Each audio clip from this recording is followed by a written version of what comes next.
The circus, an attraction we have all visited, many arriving, leaving their home to go to another place for an experience of variety.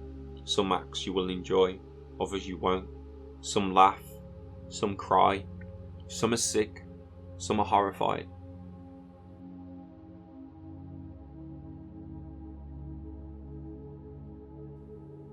Full of aerobics, clowns, trained animals, dancers, tightrope walkers, jugglers, ventriloquists, unicyclists, as well as many more spectacular feats. Some have positive experiences of the circus. However, many have negative and frightful. That's what happened back in Georgie's room. Many people being scared of the happenings, from clowns to heights, even to the disagreement of caged and trained animals. With the circus, and especially clowns, being associated to our most well-known horror, the fun turned into terror, the circus and its associations mostly being negative, it often gets overlooked. Focusing more on the costume, masks, acts and the mocking, we miss the hidden. But we can all agree the world, this realm, is a circus of sorts, in terms of the wild, crazy happenings. But further than that, the circus hides understanding of the world, but more importantly, mastery of the self. The circus, although chaotic in appearance and acts, is actually conducted with great precision, and it often takes a great ringmaster to bring it all together, make the show work in a controlled manner, without things going wrong and the animals running wild. Like the world and ourselves can be chaotic, are chaotic until controlled. Let's take a look. The circus, usually circular in shape, etymology coming from the circle or ring, in the form of a tent, could be seen as a dome, with its mixed colour scheme similar to that used in hypnosis. Its stage, audience, performance and acts represent the world, usually built within a field, an open field, the field physically representing the field in which we sit within.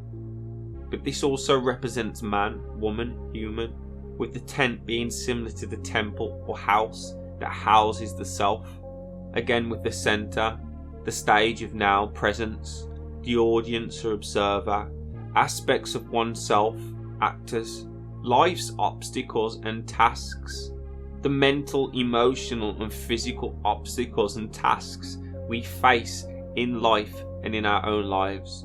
Do we succeed or do we fail? Do we cross or do we fall?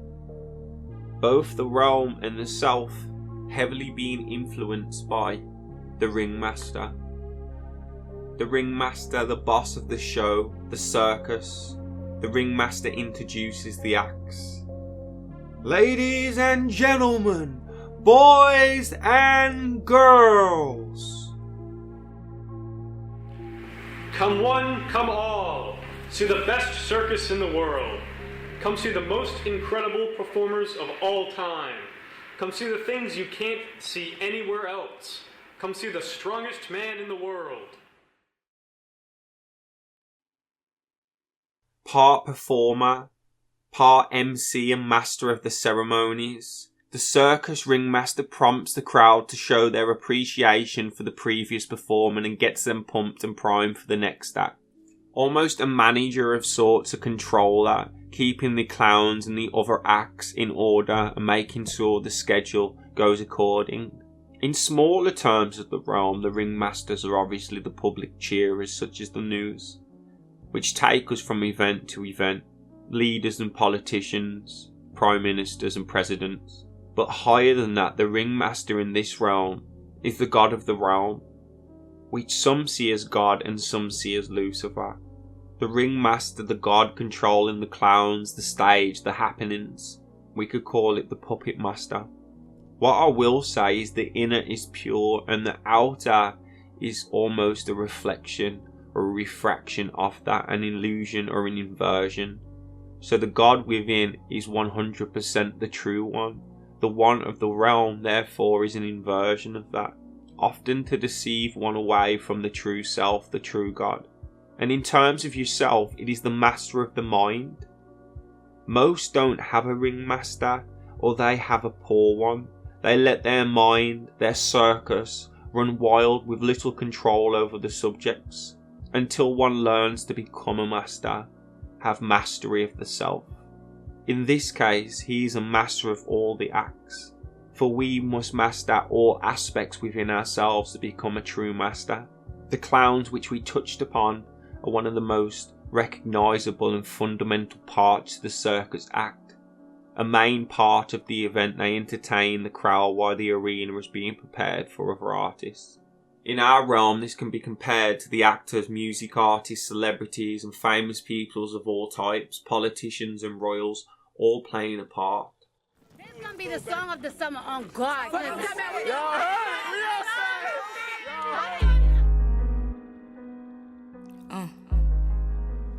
I'm getting some jet like this. Jordan, is that you? Man, niggas tweaking with these fake ass pills. And although clowns may put on a silly act, they are hugely talented performers, many of them being able to tongue or juggle, fire eat, many varying talents, mastering at least one. In our realm, these individuals, the clowns, have mastered an avenue within themselves and then join a society. We know these as secret societies or cults. And although these cults are often seen in very bad ways, one thing they all have in common is they have secrets of the self. They have mastered themselves in some way, and they now have become part of the show of knowing, which leads on to control and manipulation. For what do the clowns do in our realm? Help control and manipulate, taking the audience through the schedule so they do not become agitated. Remember, all clowns at one time or another were not a clown, they became a clown.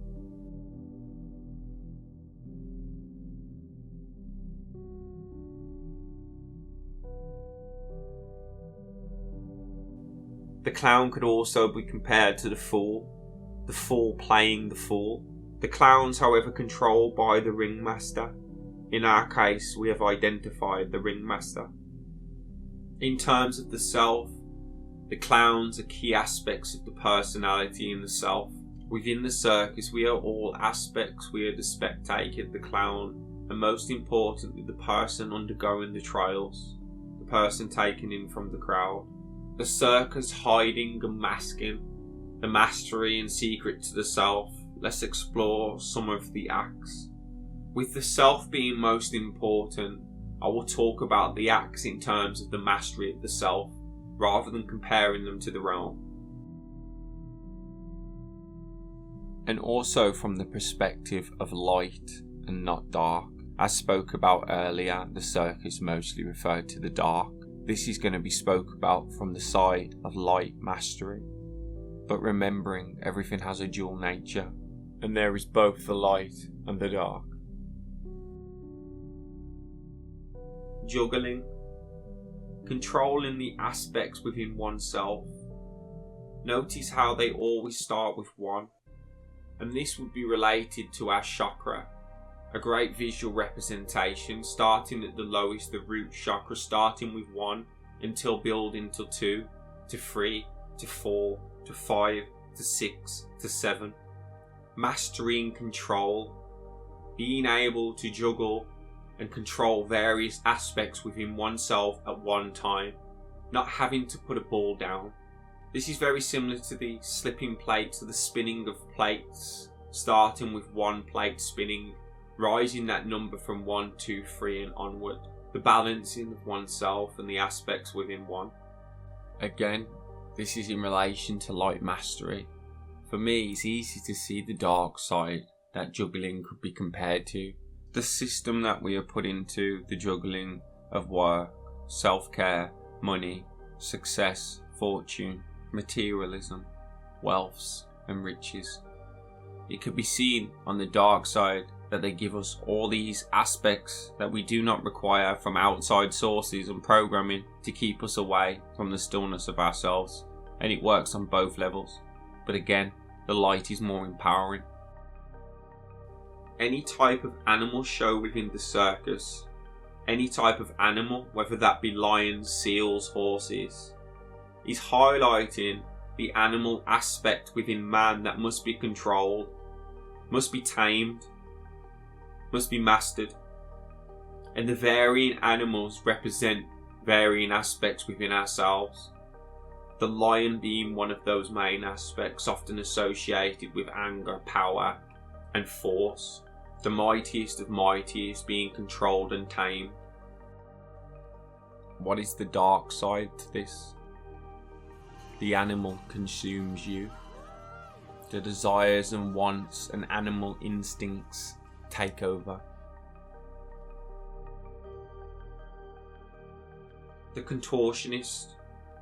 A person with a strong, flexible, supple body who is able to bend in a variety of painful looking positions, which is quite similar to, say, the bed of nails, only in terms of pain, relating to the real world, the falcons that put their body through pain to transcend the body, ultimately shutting down that pain, not receiving that pain, being able to transcend the pain. In terms of flexibility in the contortionist, we must be able to bend in all ways to overcome the challenge of life, both physically and spiritually. For we must be as flexible as possible and be able to adapt and shift to new positions. Being completely open, wild and flexible like water or air. Flowing. Mastering pain, overcoming pain. Doing the impossible. The escape artist. The escaping shows the escaping from the traps placed on oneself, or more so the heavy constraints of society placed on oneself, or the personality built, the shackles must be broken free. Impossible they look, and many are the chains. Seemingly we overcome the impossible, and this is often done behind closed doors, outside of vision of other spectators. And we see this in the show, the escape artist going behind a curtain and often breaking free behind and coming back. In the realm here we see this as a con, as a show, but again there is a higher meaning to this. We can escape the chains of ourselves and society.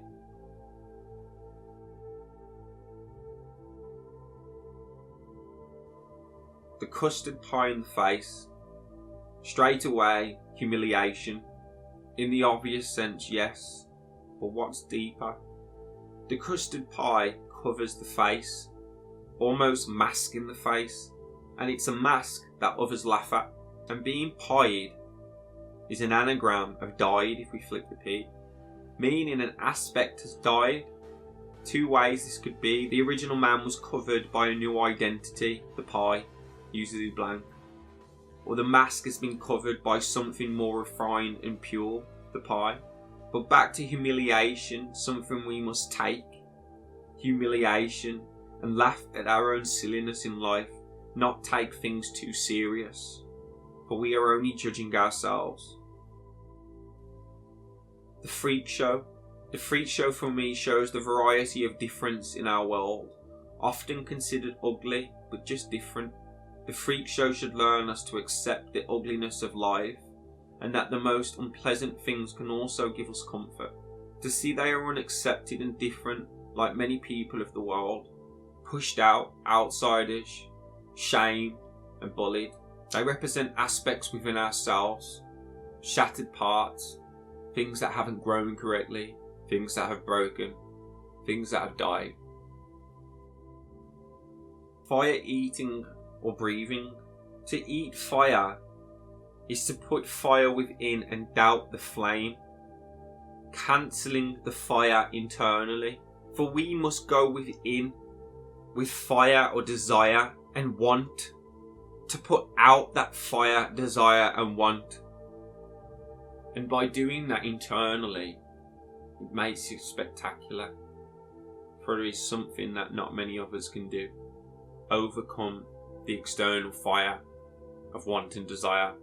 In terms of fire breathing, it reminds me of the stories of going inside oneself and conquering the dragon.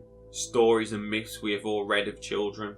I myself have fought that dragon within inside myself.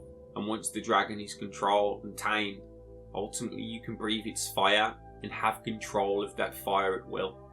With many more interpretations obviously relating to this, trying to keep this as short and simple as possible for you.